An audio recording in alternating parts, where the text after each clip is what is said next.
Yung sayote ko, grabe, tuwang-tuwa sa lamig. Tingnan nyo. Magandang umaga sa inyong lahat. Mga mahal naming followers. Tingnan nyo yung fog doon sa forest. Kaninang umaga is puno talaga yan. Halos hindi makita ba yung mga kahoy ngayon. Nagsialisa na. 9:53 ng umaga na kasi dito. And walang araw today. Hindi rin siya masyadong malamig.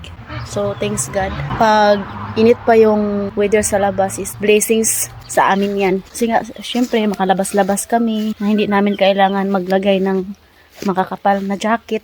Ang ganda ng bulaklak na to. Ito yung bulaklak na pag winter, mamatay siya. Tapos pag spring, tumutubo ulit siya.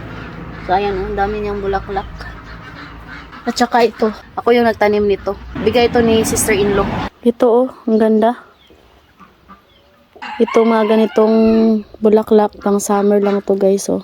Papatay na sila.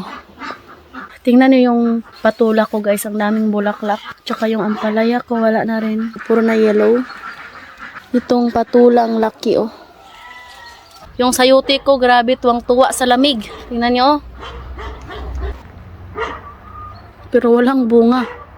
Ang daming talbos. Yan, tingnan nyo.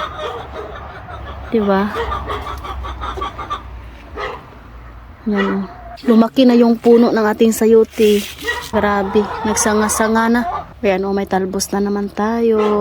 Tuwang-tuwa sila sa lamig.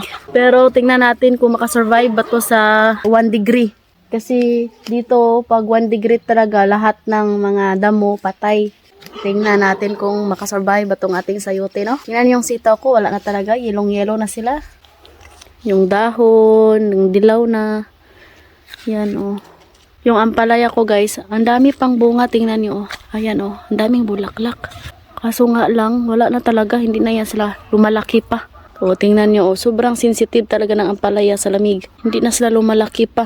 Ganon yung weather dito sa Romania. Wala talaga. Pero at least dito, pag summer, pwede kaming makapagtanim-tanim. Pag summer dito, summer talaga ba? Mainit talaga. Kahit umuulan, mainit. Next year na naman ulit. Pag summer talaga dito guys, buhong jud ko og gulay kay kuan man. Kanang magtanom man ko. Nung una, akala ko hindi ako mabuhayan. Nung nagseryoson ako ba, everyday na ako magmisbis og mga gulay. Inalagaan ko talaga sila ng tama. So ayun, nagbalik sila ng bunga. So ayun, dami kong mga gulay.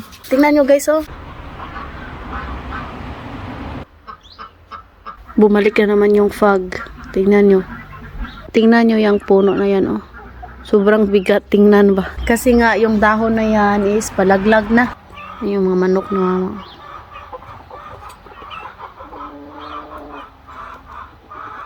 Tingnan nyo yung mga kahoy na yan. Ayan o. Diba? Pag gumagawa kami ng heater, tingnan nyo. Magbuka si Papa. Ganito, okay na yan.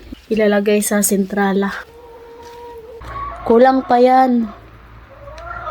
Ang laki na rin yung nagasto namin sa kahoy. Ganon talaga every year dito. Kailangan. Pero ewan ko lang next year kasi nga. So baka magas na kami. Kung itugot sa Ginoo. Hindi pa tapos mangitlog yung mga manok. Kalanang makadadari eh. Parang feel ko talaga dito. Parang Pilipinas lang ba? Pero minsan talaga hindi talaga maiiwasan na malulungkot. Especially pag tiglagas na dito ng mga dahon. Bumaba na yung langit. So ayan guys, salamat sa panonood sa aming mga vlog.